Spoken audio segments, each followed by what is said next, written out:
Welcome to the Commercial Real Estate Investing from A to Z podcast. I'm your host, Steph Boldrini. We provide straightforward information by bringing excellent guests with real-world experience in all topics related to commercial real estate investing. And in today's episode, I'm going to be covering a topic request from one of our listeners, which is what happened when I landed in this country at 18 and how did I get to where I am today, 21 years later. Let me make the math easy for you. I am 39 years old today. And I figured that if he had this question, a few other people may have this question as well. So here we go. As you may know, I am originally from Brazil and was very blessed to come here at 18 because my mom met my stepfather back in the online chat rooms, AOL chat rooms back in the day. He was the man she was waiting for her entire life. Thankfully, they're still happily married today, and it was just a blessing that he brought all of us here. So, landed in Silicon Valley in San Jose, and I still remember the first outing with my mom. She was going to pick up some pictures. Yes, that's how long ago it was. And I remember her explaining to me what the sign "now hiring" meant in Portuguese. And I remember being so excited because I saw "now hiring" everywhere that I went. And in Brazil, we don't get these many opportunities. And so I was just super excited about that. Got my first job at Mervyn's, also worked at Blockbuster and Wells Fargo while going to college. As we can see by this trend, just the financial institutions survive over centuries. In this case, Wells Fargo, everything else has been bankrupt. So I just started saving up my money. I remember my very first paycheck, $146. I was also super excited to get that and decided to splurge a little bit by buying some sound system to play some CDs. But then after that, I was pretty frugal and decided to start saving up. At Blockbuster, they absolutely loved me there. And I got promoted within 1 month of being there, going from $7.25 an hour to, I think, $7.50 an hour. So huge promotion there. I got promoted to assistant store manager. And the reason that they loved me was that I was just working.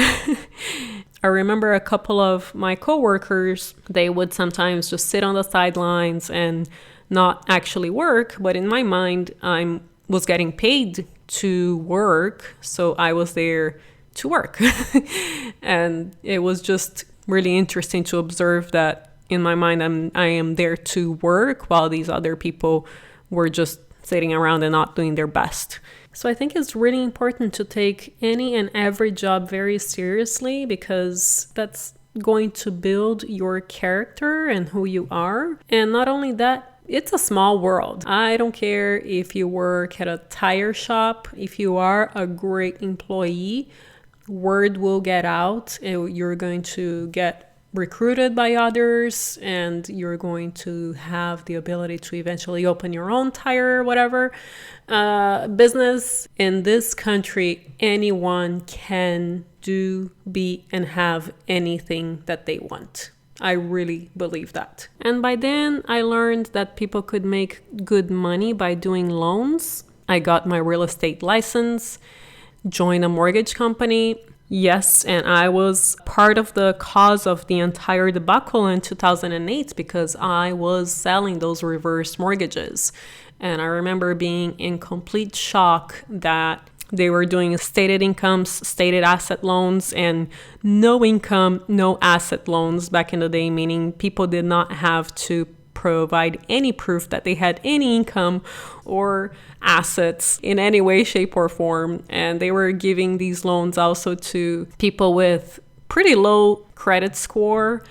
And I just remember, wow, this is insane. And these loans were also reverse mortgage loans, meaning the borrowers were paying less than the interest. So their balances were actually growing instead of decreasing over time. And then after 5 years, you would get a mortgage payment going from, let's say, $1,000 to $4,000. I just could not believe how that was happening. And the owner of the company at the time, I remember him saying, oh, don't worry, when these loans are due, China will start buying real estate here. And so the values of the properties will still be up. So these people will be able to refinance at that time. Not a great thing to be doing. I still regret selling these loans. It was a good lesson because I would never, ever do anything like that again in my life. Even though you may make good money doing something that in the end is really not the right thing for that person, that will haunt you forever. I have worked on that, but it still crosses my mind that these people may have lost their homes because of the loans that I was selling. So all of that was while I was going to college. I was a B-something student, no excuses there, but I was also working pretty much full-time, sometimes 2 jobs while going to college. Went to San Jose State University, which is an okay university here, and got a business management degree just because I did not know what I wanted to do. And then the mortgage industry started to collapse. And so I remember chatting with a friend of mine. I told him that I was looking for a job, and he said, oh, why don't you come work for the company that I'm working at, which was a voice over IP company. So that means it's a phone over the internet, just like Skype or Grasshopper or Dialpad today, but for enterprises. So I said, sure, why not? And that was my entry into sales. As people typically say, nobody is born wanting to be a salesperson, and you just land in a sales career by chance. So I literally landed in the sales world by chance, just by chatting with that friend. By that time, I was in Silicon Valley for a decade. Just by a matter of being here, you do get the startup bug. And so I really wanted to do my own startup. And that was the most humbling experience of my life because you literally work 24/7 with no pay and a million other things happening. So by this time I had saved up just over 100K, and I had finally moved out of my parents' house at 27 years of age. Yes, it's very late for US standards, but not for Brazilian standards. We end up in our parents' house until we're married. So I would have been there until today if I was following Brazilian standards, because I'm still taking applications. So I was able to do my own startup with my own savings, and I worked for 3 years full-time, literally Monday through Sunday, and that was a lot of evenings until 5 a.m. sometimes as well. Being in the startup world as a non-technical female founder is not easy. Again, not an excuse because other people have done it, obviously. I had zero business background, no business people in my family. Investors do treat you differently. I have experienced it firsthand. They don't take you as seriously. And also, it was very, very difficult to find a technical co-founder. I talked to maybe 60 different people to have them become my co-founder. All of them said no. And at some point I said, okay, I need to create something so that these technical people can see that I'm actually doing something and there is a product market fit and things like that. So I said, okay, what can I build that a non-technical person can build? The idea was to have a marketplace for natural, organic, non-toxic products.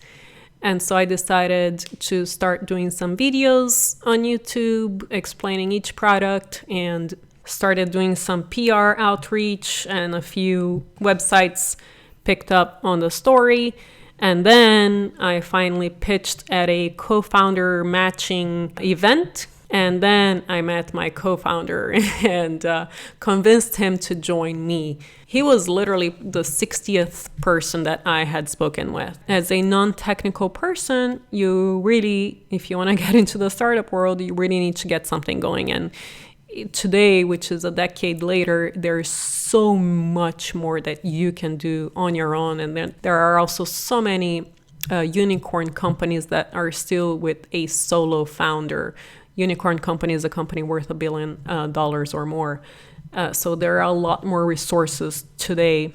So my co-founder had a full-time job. We would meet on the weekends and we would work like crazy. And during the week, I would work by myself.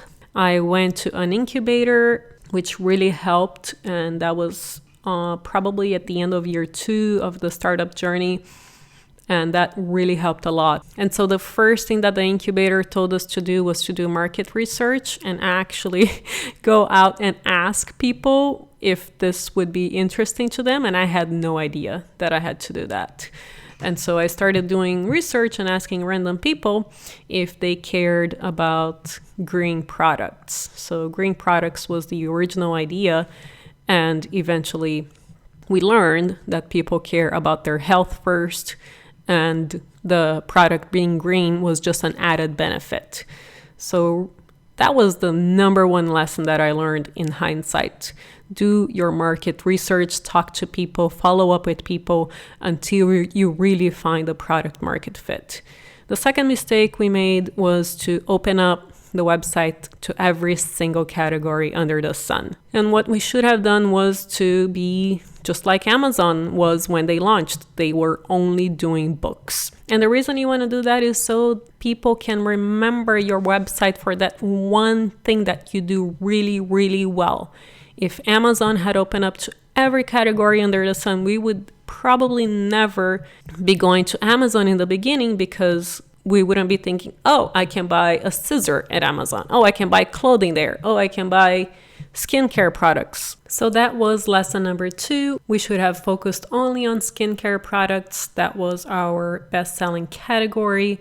And then we should have slowly opened up to other categories.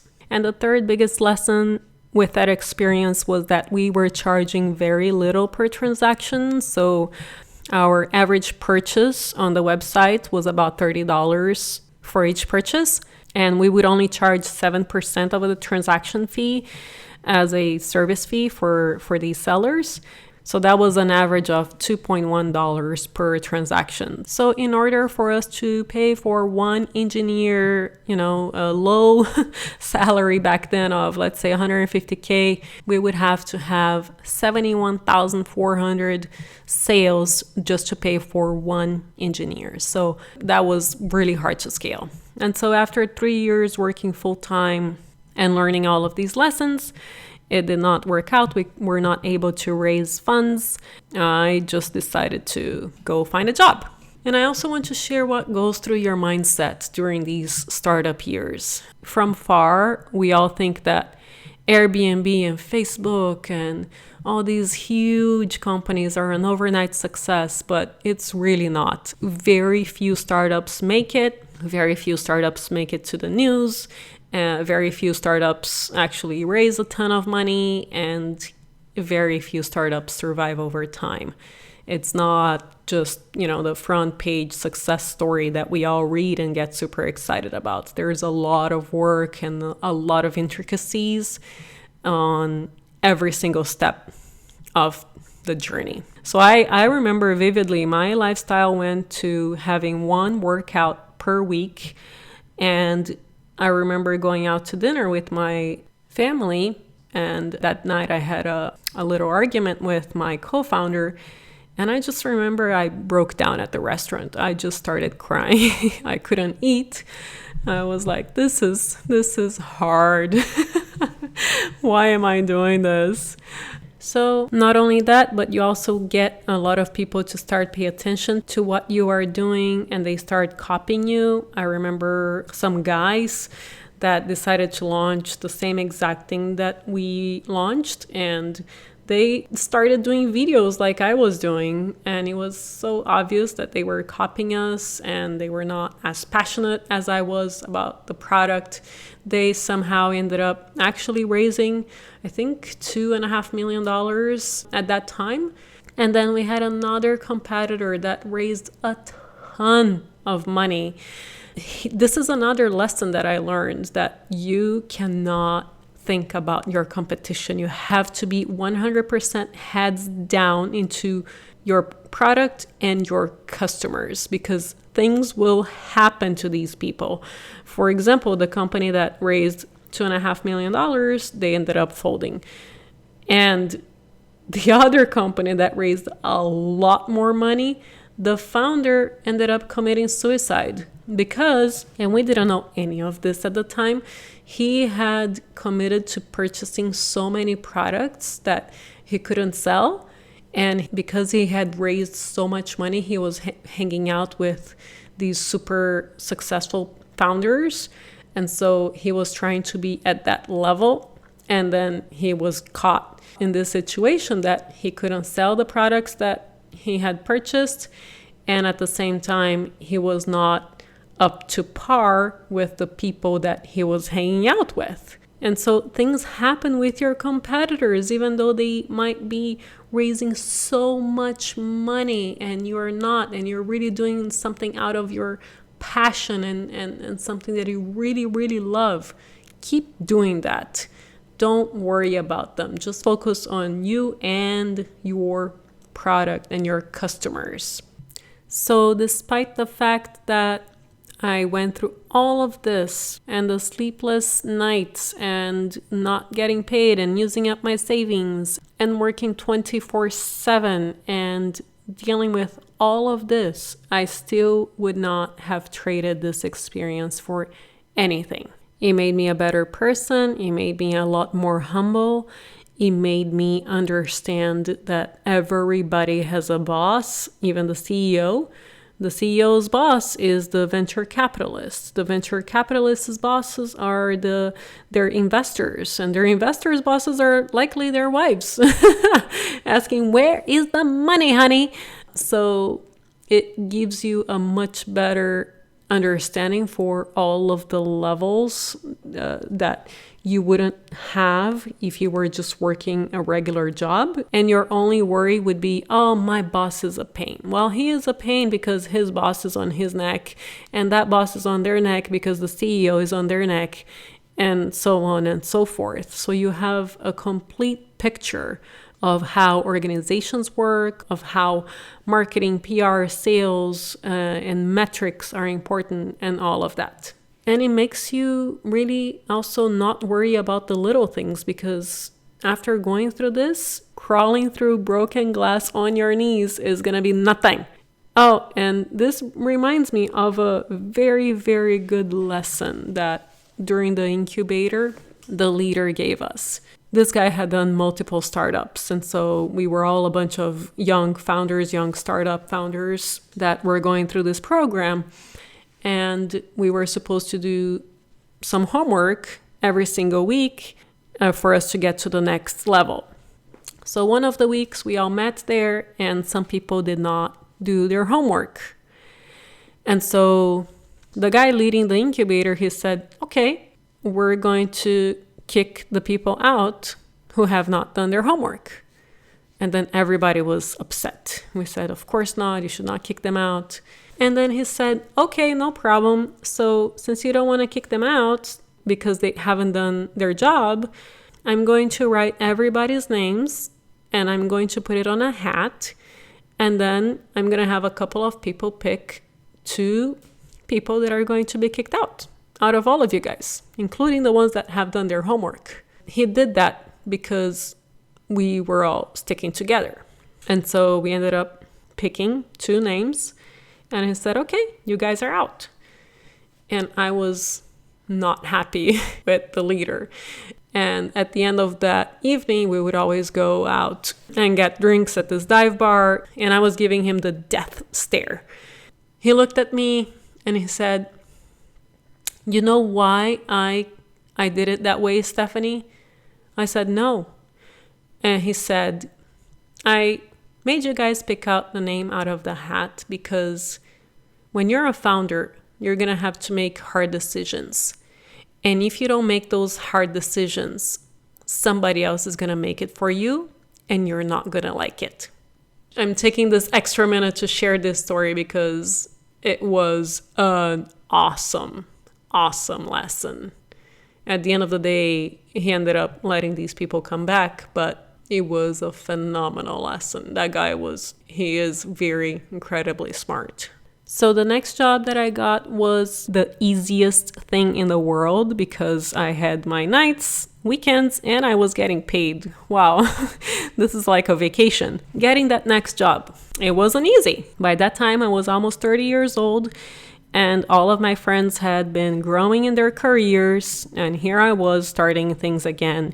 I was out of the quote-unquote job market for 3 years, and I remember wanting really badly a job at LinkedIn. I prepared this beautiful presentation that they didn't even ask me to prepare. They eventually told me no. Nobody wanted to hire me. And so I remember looking on hired.com, and this company called MongoDB had so many openings. And I said, wow, that sounds like it could be a good potential. So I asked my engineer friends if this was a good company, and they said, yeah, that's a great database that is becoming popular right now. And so I said, okay, I want a job there. And so I applied for an outside sales role. By that time I had one sales experience, so I thought I could put myself in that second level of the sales role. And unfortunately they said no to me. I got another no. And then I said, fine, I'm going to apply for the inside sales position, which is the most basic sales position. Even though I already have sales experience and I had startup experience, meaning the grind, entrepreneurial spirit, and all of that. And they finally hired me, and I said I'm going to show it to them how good I am, and I'm going to get a promotion. So after 8 months, I ended up getting a promotion to the job that I actually wanted in the beginning. And that was my favorite company to work at during my entire career because these were all incredible people. The hiring process was wonderful. We would all work with each other again. So I think that goes to show why the company is very successful today. I think they're worth $30 billion, depending on which day you look at the stock market. Yeah, that was an incredible company that I stayed for 3 years. And then after that, I went to 2 more startups.